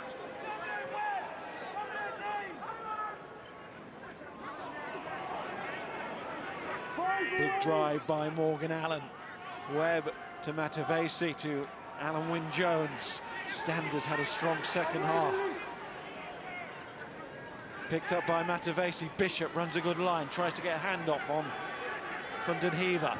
Webb kicks for the corner. Where's this one going to break? It's going to break for Munster. All the way back. Captain, option of a scrum or 22. 22 called. Thank you. Let him do the business. You knew the idea then. They'd run out of options, so they went for the corner. Just a little bit loose from Rhys Webb. Yeah, you can see Munster, obviously, it's these guys, it's their first time playing together really for the season. Guys like Paul O'Connell coming back in, and David Kilcoyne and so forth. So it's their first time, and at one stage there you'd see Dan Bigger doing a Gary Owen, and Conor Murray just stopped and waited, and he was furious afterwards because he thought somebody was calling behind him. Well, Munster went for the option of the 22 dropout. Would have been there put into the scrum, of course. Ball having been kicked dead. Might have gone for a bit more length on it, considering it would have been wind assisted. Anyway, doesn't matter. Their follow-up was good and tackling hard.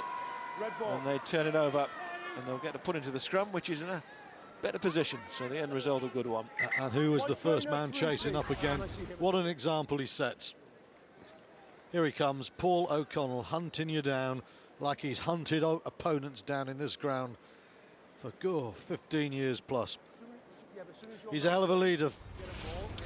He certainly is, and it just reminded me actually when you mentioned it and you were talking about games gone by, the famous game against Sale here when I think from the kickoff Sebastian Chabal caught the ball from Sale, and I think Paul carried him single-handedly about 20 yards, and of course talk about trying to get the crowd going. It was an unbelievable that day. And nobody at that stage did that to Chabal, did they, in the game?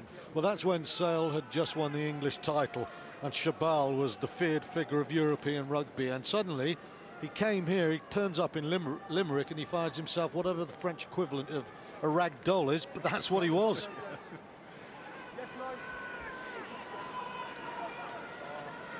Huge integrity as a player, Paul O'Connell. Speed that up. Sub number 12, red.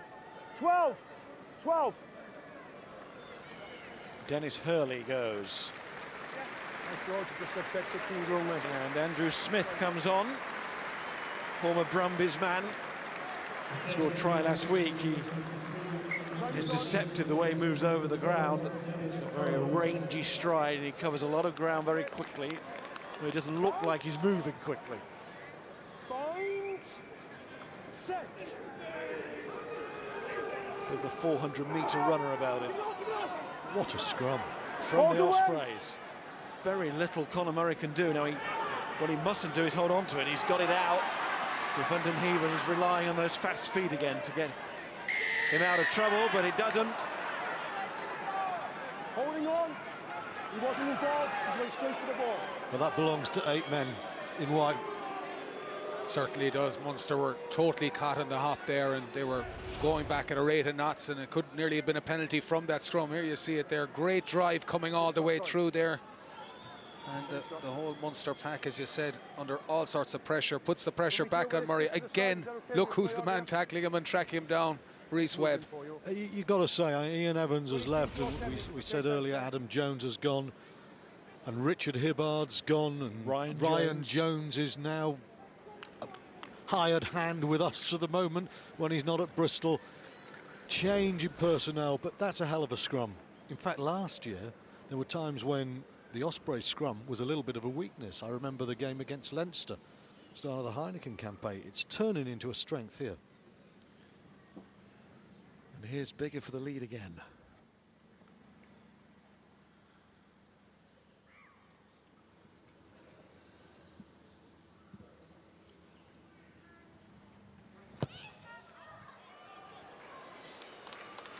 And you wouldn't have known it was against the elements, although as we see those flags, the wind just died down a little bit, although it was still playing a bit of a role. Bigger knew that.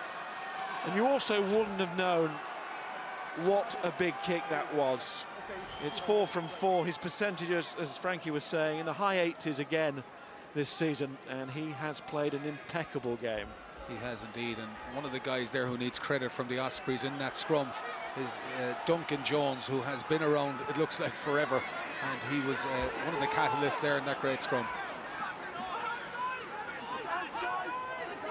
So left the Ospreys on Thursday. Dan Bigger said, we'll see where we're at on Saturday. And they're getting a pretty positive answer, but the job is not done yet. As we saw in the first half, Munster, classic team for finding the score when they have to towards the end of the period. And they're going to have to find another here to avoid that second home defeat. Murray. Out it goes to Keatley. Here's Smith. Hands on ball and those long legs pumping. Murray again.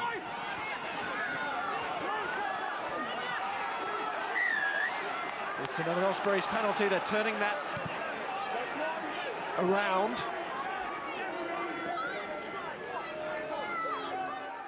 Holding on, Redford.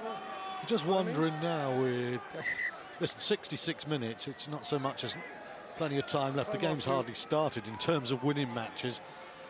Another 4 minutes or so, and you just start to think they'll be thinking about changes, and you start to wonder where's JJ Hanrahan, because Keatley hasn't had the galvanising effect that you would be looking for there. And, you know, the Munster forwards have had some good turnover from one ball, but they've not done a lot with it. And even though the rain is coming down, Hanrahan is a kid who can come on and change things. Ivan Deneen penalised for holding on there. Yeah, I think you're spot on. It's the type of game that needs a change. The conditions have changed. A lot has changed in the game, and I think it is time to get the likes of Hanrahan on.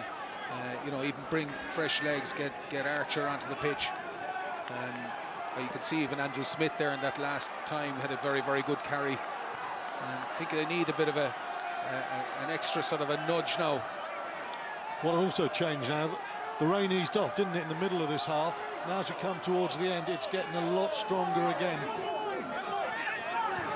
And Munster will not need reminding it's Leinster next week, nor will we.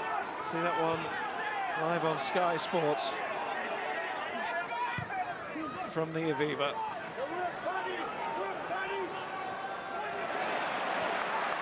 Conway's catch. Smith waits for the ball to come to him. Deneen doesn't want to get caught holding on again, doesn't. Sets it back. Murray. Keatley.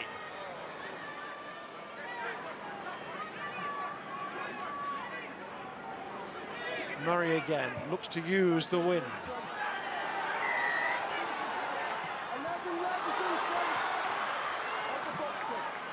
Getting in front of the kicker. It's a penalty to the Ospreys. Now can Bigger get the distance from here to complicate matters? He's hobbling around.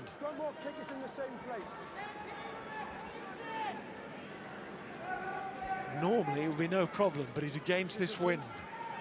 And he's also got a limp. But he's taking it on, I think. Yep, I'm going to take a shot, thank you. Alan Wynne-Jones just checks with his man. Dan Bigger says, give it to me. Right. There's your minute, Jed. He's arrived, there's your minute. Well, his last kick was just give him the 10. probably 5 metres nearer, and it cleared it, but it wasn't still going. It was definitely holding up, but he has struck this ball so well. That left foot of his has been so solid in his plant. Now it's a little bit greasier because of the rain that's fallen, but this guy has just been so assured.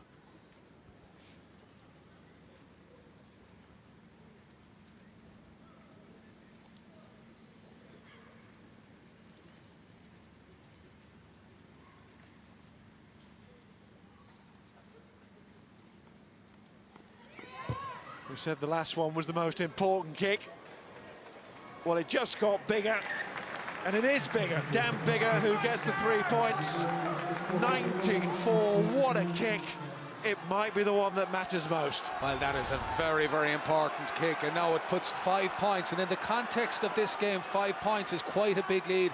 It takes it out. It means now that Munster will need to obviously score either 2 penalties or else a try. So they're out of that sort of 1 penalty drop goal territory. That's the best medicine for his limp and his hobble. Won't feel bad at all now. That's a knock on. And that's a magnificent kick. That is a magnificent strike there. He had to put everything into it. And so often, when a goal kicker puts everything in, he loses distance. And Bigger went for it again. You could see that ball holding up, but he held the accuracy. His body shape was perfect. Technically, that was a magnificent strike. What sort of distance would that have been if it was if there was no wind? Do you think that was a 60-metre type kick? Yeah, you're talking 50 metres there without the wind, definitely. Probably more, because Bigger's got more than that. And what I love about he's kicking his goals. He's been running the show, and he's got Alan Wynne-Jones there, 88 caps, Lions leader, but the number 10 has taken it upon himself to run this show, and that's what you want for your 10. He's a real leader of this team. Time is on, gents. Knock on from the And now JJ Hanrahan is on to try and add a bit of influence to the Munster back line. Well, if anyone can do it, Hanrahan can, and we remember those games last year in the European Cup where he snatched victory at the jaws of defeat. I think it was over in France against Perpignan. It was a magnificent game, so he can do something magical in the closing minutes of this game. Sounds like an advertising slogan as well. If anyone can, Hanrahan can. Let's see if we can live up to the billing. The scrum of the Ospreys is superb. It's rock solid. Look at that. Good contest, that one. Nobody wanted to go down there. They're enjoying it, the front rows. And the kick from Webb out of the wind, nice and low. Skipping on the greasy top. He's doing everything right alongside Bigger. Exemplary tactics there. Your scrum is rock solid. You're 5 points up. Don't do anything fancy. Put that ball 40 metres downfield and put the team behind under pressure. Super play from the scrum, and Rhys Webb does exactly what his team needed from him. That was excellent rugby. And Casey, his darts have been good today. One came straight back to him, but unfazed, found CJ Stander. Taken back in the 22. Keatley will know that. Up comes Evans. We've been singing his praises. Doing exactly what a fullback should do, first and foremost. Solid underneath that high ball, especially on a night like this. And Webb finds Allen. And the Ospreys are 8 minutes away now from making it 4 from 4. Now, I think the chasers were in front of Webb there. The referee penalised Munster before. Ospreys will get their throw into the line-out. It's another very good kick. When the Ospreys are putting boot to ball, they are getting results. It's either 30 or 40 metres territory, or they're regaining the ball again. Ideal kick. He's 40 metres out. It's not a positive kick. It's a sort of negative kick. But that's a super kick, and Murray catches that and goes out. Exactly what Webb and the Ospreys were after. Well, the Ospreys just look as if they know exactly what they're doing on all the time. And this is starting to frustrate Munster. You can see the likes of Conor Murray and the likes of Paul O'Connell. These guys, they're looking that this isn't supposed to be happening. But this Ospreys team, you know, they know there's only a few minutes left in this game, and you can sense that they know how to close it out. Look at that, just 2% inside the Ospreys 22 inside the second half. Well, the key there, it's 68% in Munster's own half. They have kicked superbly, but the pack also have given them a really good platform as well. They've given the platform, the half-backs have delivered the strategic game. I do feel Matavesi was in front of Webb there, and the referee maybe missed a moment to show consistency. Having said that, the Ospreys will just play to the whistle, whatever it decides, and cannot take anything away from them or their performance tonight. Webb, short side again, takes them on. Saw his pace last week against Edinburgh with that try when he was skipping away from the tackles and never breaking stride. Mentioned Andrew Smith has the 400-metre runner about him, then Webb can be the hurdler. This time the referee does see an offside.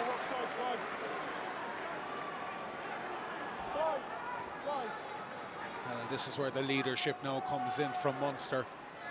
You know, to work their way down the field, get a line out, maul it for a while, hit it up the middle, and then get into the danger zone from an Ospreys point of view. Pretty good kick there from Keatley.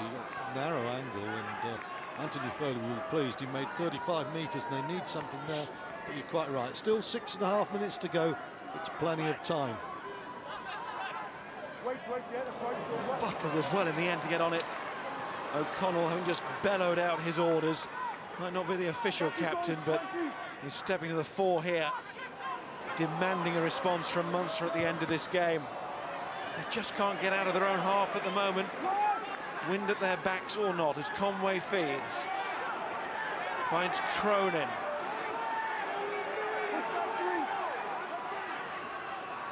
Keatley in midfield with Hanrahan. Stander can't get away from the attentions of King. Keatley again. His pass in the first half led to the Van den Heever score. It all seems so bright and rosy for Munster at that point. Not now. Under the cosh here.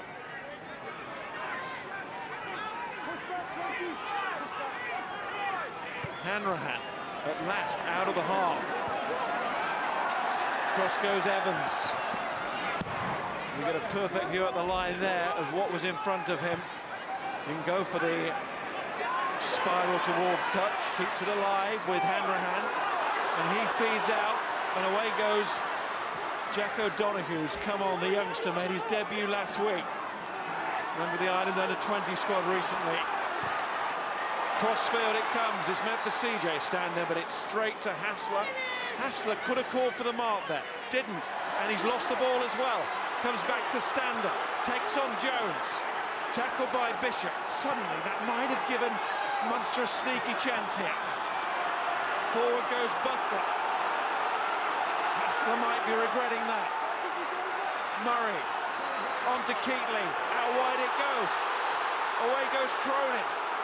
Tackle comes in just from Morgan Allen. Conor Murray. Paul O'Connell. Munster, as ever, looking for the escape route here at Thomond Park. Captain Murray. JJ Hanrahan. O'Donoghue, the youngster, really adding something here. Murray once more to Stander. Managed somehow to hold on to that ball. In goes BJ Bota. That's how to hit a ruck. And the Ospreys defence, which has looked so good all evening, being really tested here. And they've got a penalty. You got beyond the ruck and took the man out. The Ospreys soaked it up. I think Dave Foley is the man penalised for going beyond the ruck. You talked about consistency with referee, and how often, well, how rarely do you see someone at a ruck actually stop there? Players are always going beyond the ruck. Now, number 19's your man, Foley. He's absolutely right, but I tell you now, you have 78 minutes of rucks and you get somebody doing that. Yeah, I think that was nitpicking, really. Most of the time I would see people getting away with that, and I don't think it probably deserved a penalty in that, okay. But the impact, I think some of the subs there, as you said, coming on, Miles, Jack O'Donoghue was excellent. James Cronin, very, very busy. And it just shows the importance of having that depth and bringing the new guys in towards the end.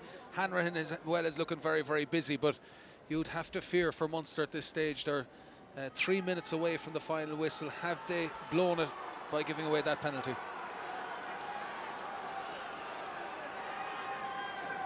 We talked about the Ospreys going forward and how astute they've been in attack, but also that defence.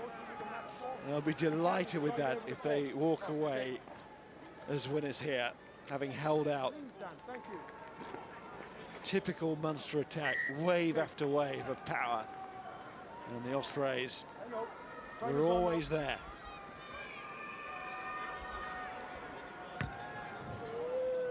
No error there as it finds touch. And the Ospreys will throw into the line out. Bigger and Alan Wynne-Jones just now needing total concentration from their team. No errors from that man, Dan Bigger, all day. He's been absolutely immaculate. Under normal circumstances, he's man of the match, but in the Sheehan-Barnes countback, it goes to his half-back partner, Rhys Webb, who has just been a galvanising spirit at 9. Brilliant performance from Webb and Bigger at half-back. They have steered Ospreys almost to the point of victory, and what a win it'll be for them. Almost.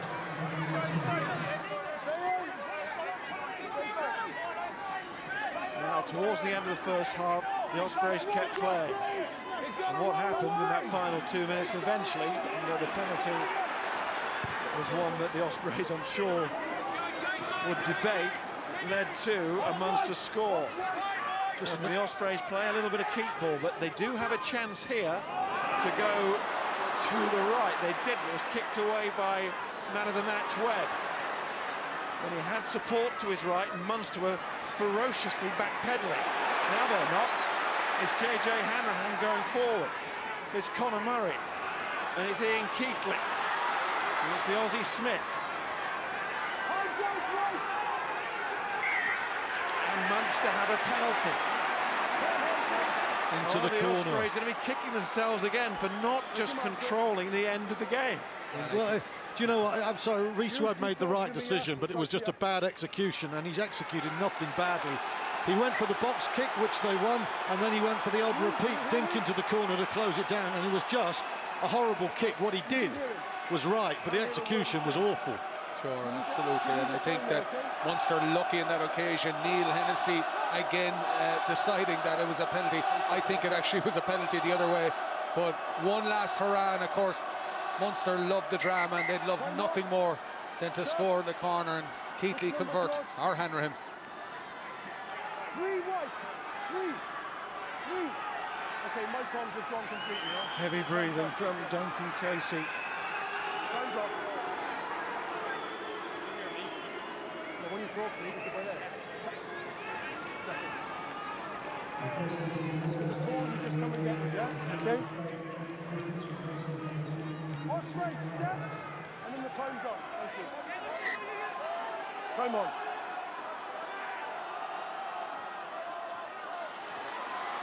Murray and Smith goes in to help out Hanrahan. Murray again. O'Connell. Murray once more. There goes Cronin. Murray again. And once more the captain. There's Smith. Foley's in there. Inside the final, as you hear from the referee, 30 seconds. As he gets the call from the timekeeper. Time against Munster here, but that's never worried them before. We remember against Northampton, 47 or 8 phases. Look at this phase. Suddenly, dynamism. Murray has got the ball again. Oh, it didn't go to standard. Does fall for Johnny Murphy. It's an awful pass, that's the game. And the Ospreys have done it again. Gary, I can't hear him. That's time. Referee just checking. That's it. And if ever a side wanted a good start confirmed, then this is it. To win at Thomond Park, even though Munster are not playing well at the moment, they would admit that. But it never has, and it never will be an easy thing to do. This good start for the Ospreys has just become a brilliant one. Well, only 5 points in it, and the game finished with Munster on the line of the Ospreys, but that actually is a little bit flattering, because there's no doubt at all Ospreys were the better team.